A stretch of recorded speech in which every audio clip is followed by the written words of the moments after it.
Pues por un momento nos metimos un buen susto, ¿no?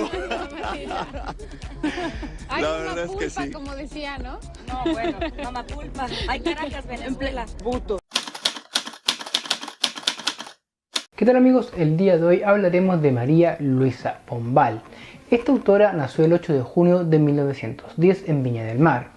Sin embargo, a su corta edad debió sufrir el fallecimiento de su padre, motivo por el cual su familia, vale decir su madre y sus hermanas, viajaron a París, ciudad donde pasaría la mayor parte de su juventud, y al concluir sus estudios universitarios regresó a Chile para reencontrarse con su familia que había regresado con anterioridad. Fue en este viaje de retorno que conoció a don Eulogio Sánchez Errázuriz, con quien inició una intensa relación, y además de quien se obsesionaría y que la marcaría en varias partes o en varios momentos de su vida. En 1933 se termina esta relación, así que para pasar las penas, Pombal viaja a Buenos Aires acompañada o invitada de ni más ni menos que del mismísimo Pablo Neruda.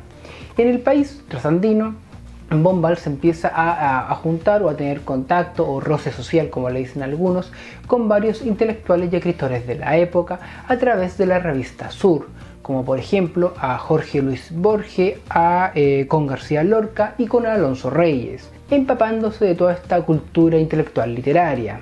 Y bueno, ¿se acuerdan que les dije que Eulogio, su expareja, la marcaría en más de un momento de su vida?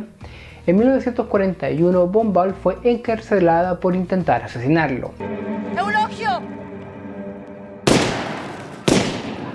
Así tal cual.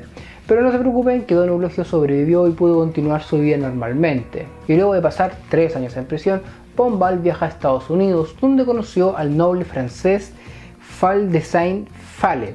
Estoy chamullando que se pronuncia así, no tengo ni idea. Pero lo importante es que se casó con esta persona y tuvieron una hija a quien llamó Bridget como la protagonista de su segunda novela. Durante su estadía en Estados Unidos, Pombal continuó con su vida literaria, pero enfocándose más en la escritura de obras de teatro que novelas o cuentos.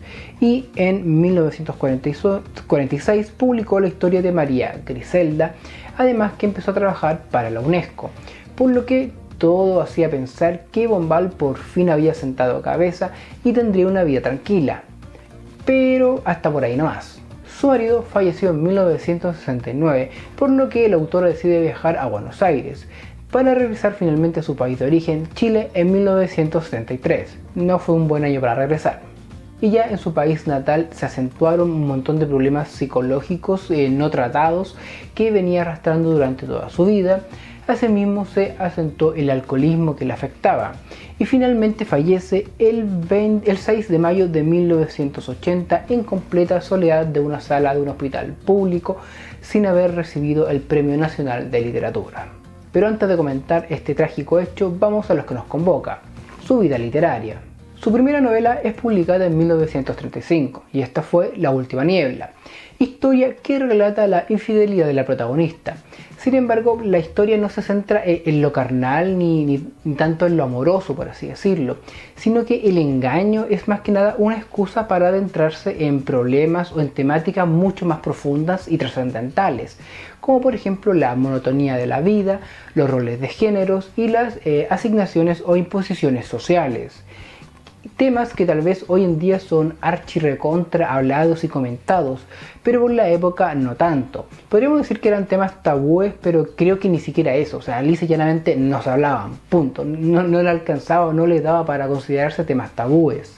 Su siguiente acierto fue en 1938 con La Amortajada, historia que relata diversos hitos o diversos pasajes de la protagonista desde el féretro, ya que ella está muerta. De hecho, lo que va gatillando las distintas historias son precisamente los familiares y amigos que se van acercando al féretro para despedirla. Todo muy surreal. Y en esta historia, Pombal una vez más nos presenta diversas reflexiones de la época, siempre desde su perspectiva femenina. Y si bien estas son sus 2 obras más conocidas, también escribió otros cuentos como El árbol, Trenzas o Las Islas Nuevas. ¿Y cuáles son los rasgos más destacables de su trabajo literario? Como ya es recurrente en escritores del boom latinoamericano, Pombal rompió con las estructuras formalistas.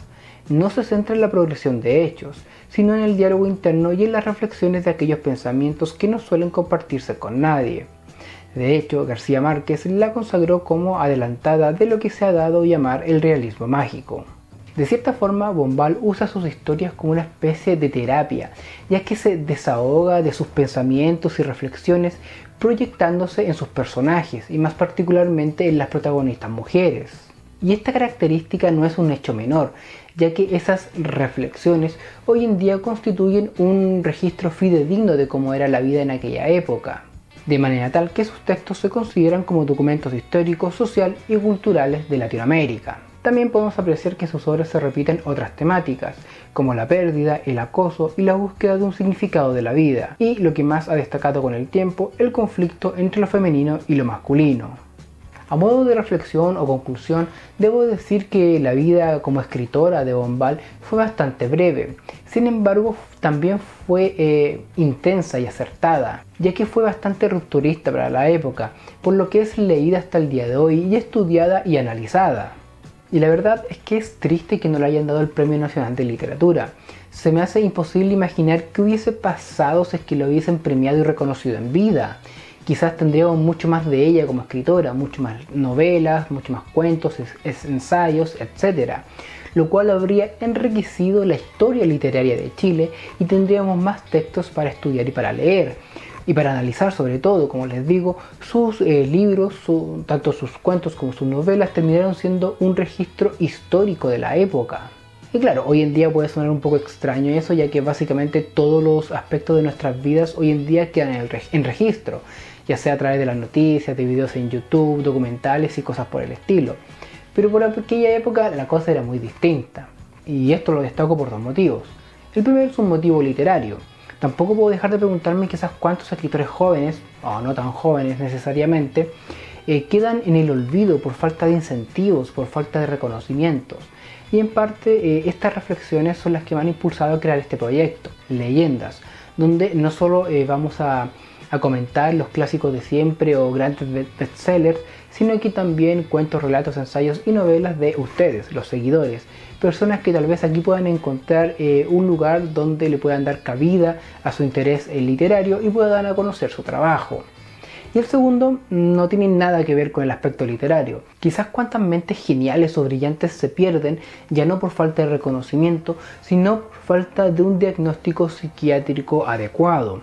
Como no soy un experto en el tema y lo que sé de Bombal es a través de sus biografías, no sabría diagnosticarlo, no tengo las habilidades para ello, pero creo que es más o menos obvio que algo tenía a nivel mental, a nivel psiquiátrico, lo cual nunca se trató. Tal vez era depresión, bipolaridad, ansiedad, lo desconozco, pero algo había y es más o menos evidente. Y esto también lo había mencionado a raíz de Cortázar, y es que la mayoría de los genios suelen tener aparejado algún tipo de trastorno, es como un rasgo común. Tal vez hay alguna explicación científica que yo desconozco. Como sea, lo importante es tratar estos temas. Una gran diferencia de aquella época con la actualidad es que estos temas no son tabúes, se hablan un poco más, hay más acceso a psicólogos, psiquiatras y ese tipo de cosas. Así que si es que se sienten mal o tienen algún problema o sospechan que tienen depresión o algo por el estilo, ya saben, siempre es lo mejor recurrir a un profesional, no hay nada de malo en eso y nadie los va a juzgar. ¿Ya? Quizás son grandes escritores y el día de mañana van a terminar escribiendo la próxima La Última Niebla, la próxima Amortajada, y no quiero perderme de eso por algún problema no tratado. Eso ha sido todo, pero antes, no sé si sabían, pero hay una película basada en la vida de María Luisa Bombal que se llama Bombal.